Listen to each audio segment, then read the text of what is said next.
Bien bonjour à tous, amis sur Facebook. Eh bien voilà, c'est encore moi. Comme toujours, je suis là pour vous conter une histoire. Une histoire vécue, hein. Pas par moi, bien sûr, mais par le frère qui, là-haut, la nuit, est venu me réveiller pour me dire « Écris ma vie ». Eh oui. Eh bien, celui-ci, il a une histoire pas drôle, hein. Vous allez en juger vous-même. Eh bien voilà. Ce frère me disait « Un jour, j'ai hérité du domaine familial. Un domaine magnifique, un château à vin. » Et oui, on en voit partout. Margaux, et tout, hein. Voilà. Et bien lui, c'était un autre nom, bien sûr, mais un beau domaine. Comme il disait, j'étais riche. Et j'avais suivi de longues études. Et à la mort de mes parents, j'ai donc hérité de ce domaine et j'ai voulu innover certaines choses. Avec mon travail de biologiste, j'ai fait quelques formules, trouvé quelques formules. Et j'ai fait des essais. Et là, je me suis aperçu que d'une vieille piquette désagréable à l'odeur et au goût, je faisais le meilleur du vin. Eh oui, c'était génial, n'est-ce pas, hein? J'avais plus à me tracasser pour les cèpes de vigne, hein. N'importe laquelle, c'était la bonne. Je pouvais même acheter les pires des pires et le transformer en bon vin. Jésus, lui, transformait l'eau en vin, moi le vin médiocre en super bon vin.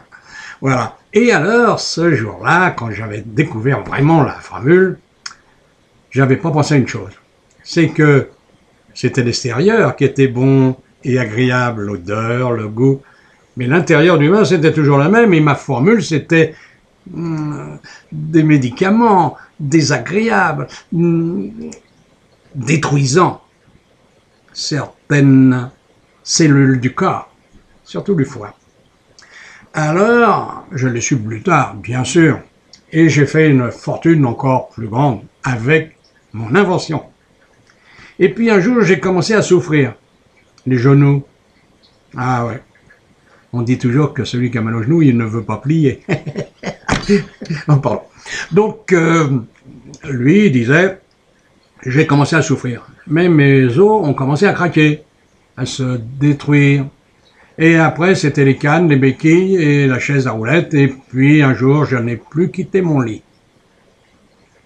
En souffrant, chaque jour, chaque nuit. Des douleurs qui me prenaient de partout, le corps. Le cancer des os. Qui s'aggravait d'ailleurs. Et puis, un jour, j'ai commencé à plus pouvoir bien respirer. Alors, les bouteilles, et pas de vin, hein, d'oxygène. Et j'ai quand même rendu le dernier soupir. Et je suis mort. Et là, oh, génial, j'étais heureux, je flottais, j'étais heureux, comme tout, ah ouais, je souffrais même plus du tout. J'avais même l'impression que j'étais beau, souple, vigoureux. Eh oui. Et j'ai entendu une voix. Et là, je me suis retourné. Et là, j'ai vu Jésus, campé, bien campé sur ses deux jambes, les mains sur les hanches. Alors, mon frère, t'as vu ce que t'as fait durant ta vie? Eh oui, t'as tout gâché, tout détruit parce que ton vin, qu'est-ce qu'il a fait ton vin? Je te laisse la surprise car tu vas la découvrir toi-même. J'ai eu tellement peur que je me suis enfui. Ah ouais, je suis parti, toute vitesse. Ah, puis quand on esprit, on part vite, hein, vitesse pensée.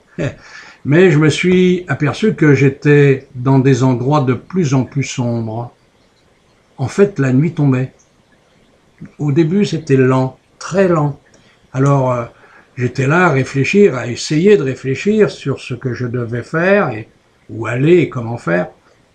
Et la nuit a tombé plus forte encore. Au point que d'un seul coup, je ne voyais plus rien. Alors, au lieu d'avancer, je suis resté là. Je me suis même assis parce que, comment faire? Et là, mes douleurs sont revenues. Ah ouais, là, c'était pas marrant. Ah ouais, là, j'ai souffert. Et puis, j'ai vu des choses. L'horreur, infime, grandeur nature. J'avais l'impression de voir sous mes pieds la terre et ce qu'il y avait dessus et dedans. J'ai vu des gens titubants, ivres morts. J'ai vu des gens se battre, se quereller pour une bouteille. J'ai vu des gens se ruiner pour boire mes bouteilles de vin.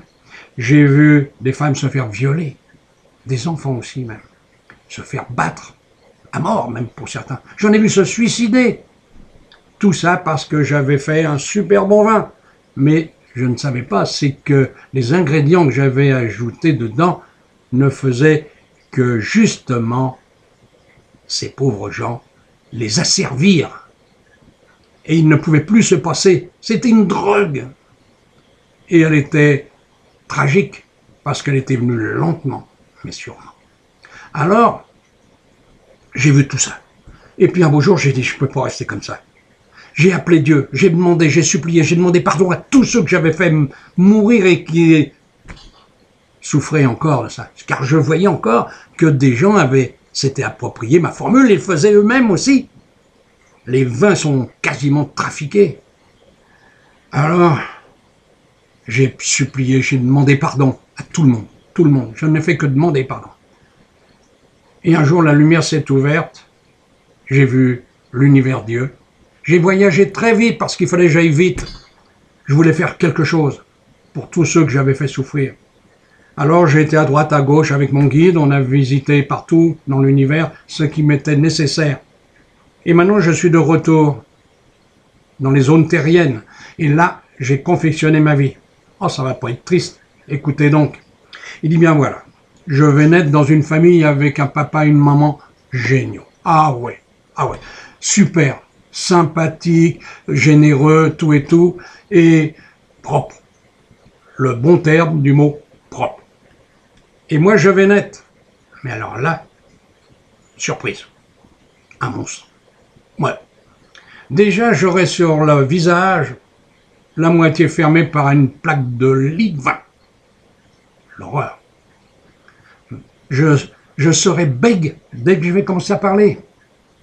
Et quand je vais réussir à vivre normalement, je ne trouverai jamais ni femme, je ne fonderai jamais de famille, parce qu'aux commissures des lèvres, j'aurai toujours de la bave qui va couler. Je serai l'horreur parmi les hommes. Oui, on peut dire l'horreur. Ma mère sera très vite morte de ça, parce que justement, elle ne s'attendait pas à ce massacre dans sa vie. Mon père, lui, la suivra vite parce que, avec l'horreur en lui, parce qu'il aura donné un germe, et le germe d'un monstre, parce que, effectivement, je serai un monstre. Voilà mon histoire. Alors, je vais vivre du travail à droite à gauche, mais très peu, hein, c'est la charité la plupart du temps, et coucher SDF, hein. Et puis, un jour, je travaillerai dans une ferme, parce que là, on ne regarde pas trop près pour travailler la terre. Alors, je vais finir ma vie comme ça, à pleurer, parce que j'aurai des larmes constamment qui sortiront de mes paupières, parce que mon âme à l'intérieur va pleurer sans cesse pour tout le mal que j'ai fait.